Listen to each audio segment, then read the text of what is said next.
In this video, you'll learn all you need to know about visiting Bocas del Toro, including where to stay, what to do in Bocas del Toro, the best mode of transport, honestly there's only one, and the recommended number of days in Bocas del Toro to get the full experience. Watch till the end to know the biggest highlights of my trip. I'm spilling the beans now.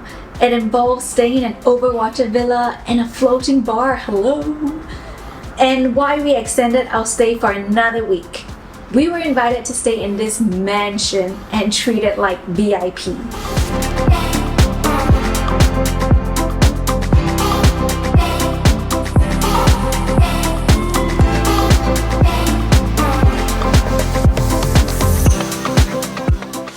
Hi everyone, I'm Isabel. If you're new to this channel, I run the travel blog Belle Around the World, and I've been running it for the past 9 years.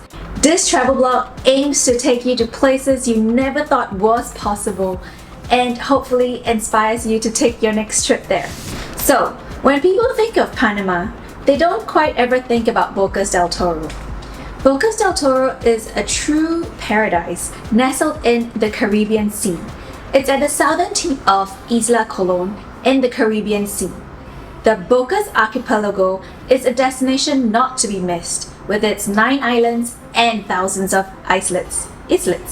It's crystal clear waters with a constant temperature of 26 degrees Celsius or 79 Fahrenheit, and its types of waves and surf spots that make it famous around the world. The archipelago of Bocas is a reflection of the Afro-Caribbean culture. On the streets, you'll hear calypso and reggae rhythms, you'll perceive the essence of its cuisine, and you'll even hear Guari Guari, a language that is a mixture of English, French, and Spanish, very distinctive of its culture. We went to Bocas del Toro in June 2022 as part of a little visa run after staying in Costa Rica for almost 90 days. We had a full itinerary there as we were there to work with a couple of hotels, restaurants, and brands to promote Bocas. It gave us something exciting to do after living in Costa Rica for a while. So first, how to get to Bocas del Toro? There are 2 ways. One, from Panama City. It's a 45-minute flight from Panama City and it will bring you to the northwesternmost province of the country. The second way is from Costa Rica, which is how we did it. With a series of vans or buses, you can cross the border from Puerto Viejo in Costa Rica, the closest point to Bocas del Toro. Easy peasy, stamp and go. You have to pay the Costa Rica exit tax before crossing the bridge over. So we finally arrived and checked in at the beautiful Isla, island in Spanish. After a really complicated entry into Panama, we finally made it into Hotel Bocas Town. We had a bit of a hiccup with the immigration, but nothing a little ingenuity can't fix. As we crossed the border, the anticipation builds up again. Yay, we're finally crossing the Costa Rica-Panama border that's bordered by this brown, dirty water. Kind of similar to Singapore crossing to Malaysia, except we're walking and there's nobody on the road. And we had to pay $9 in taxes to the Costa Rica side, and they gave me a stamp, so I'm safe. I think let's go see at the Panama side. And we catch our first glimpse of its breathtaking beauty. Isla Colón is the main island, home to the provincial capital, Bocas Town. Here is the small international airport. This is the most developed island of the archipelago. It is rustic, very colorful, and full of lodgings with docks on the sea. It is also the only town with paved roads, which makes getting around by bike, on foot, or cab very easy. In Bocas Town, you'll find the largest array of services: hotels, hostels, a variety of tours and activities, international food, stores, pharmacies, ATMs, and of course, nightlife. What surprised me the most is that I could find siu mai in the mini marts at Bocas Town. That was when I learned that the Bocas was actually quite influenced by the Chinese culture. The town exudes a lively and laid-back atmosphere. Stroll through its narrow streets, savor the aroma of freshly brewed coffee, because we know Panama is famous for coffee, and mouth-watering local seafood cuisine. We stayed at a hotel named Hotel Bocas Town that sits right on the water. You literally get a panoramic ocean view from out of the balcony. As part of a giveaway campaign that we organized with the tourism company, we uncovered a few little hidden gems and exciting things to do. We visited a floating bar on top of the clearest waters. You literally had to get ready your swimwear, hop on a boat to get to this floating bar in the middle of the water. Nothing like 360-degree panoramic views of the ocean. Bored?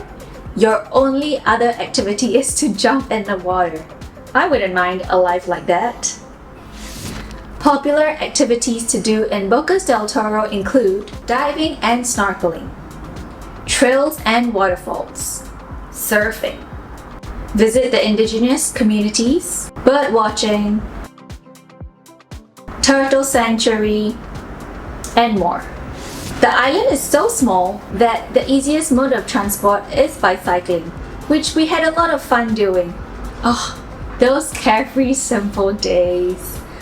Along the way, I spotted many beachfront houses on sale, which got me feeling like I want a house like that in front of the ocean again.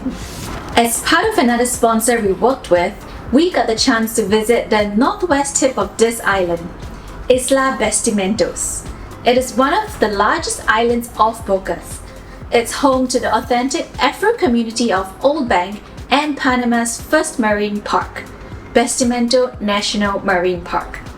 This island is also famous for all of its wildlife, for its contrast between beaches without human intervention and others with villas and resorts. We stayed at a private overwater villa, Hotel Eclipse de Mar, and fed fish from under our very own living room table. I really enjoyed our stay here as it was very private. They have an outdoor shower, the views out into the waters are so peaceful.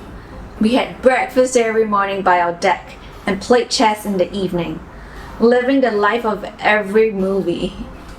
It's quite a nice retired life, no? Except I'm still too young to retire. Anyway, they had their own kayaks for us to use and a little garden trail to spot animals.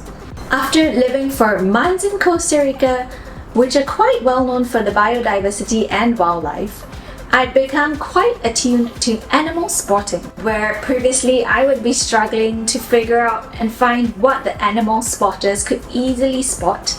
Lo and behold, I spotted my favorite animal, a sloth.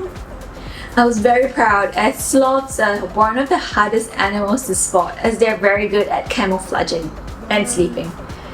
This hotel also organizes day tours to other neighboring islands. We spent a day visiting the local village, true to local style. Along the way, I noticed all sorts of trash that were possibly collected from the sea or from the locals' poor knowledge of trash disposal. What a stark contrast to the glamorous tourism that we see. This side of tourism is not spoken much about, but I'm here to show you the true look at tourism as well.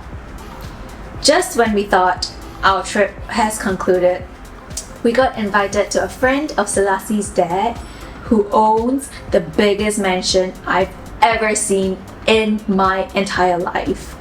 I mean, the fridge was the span of my arms outstretched.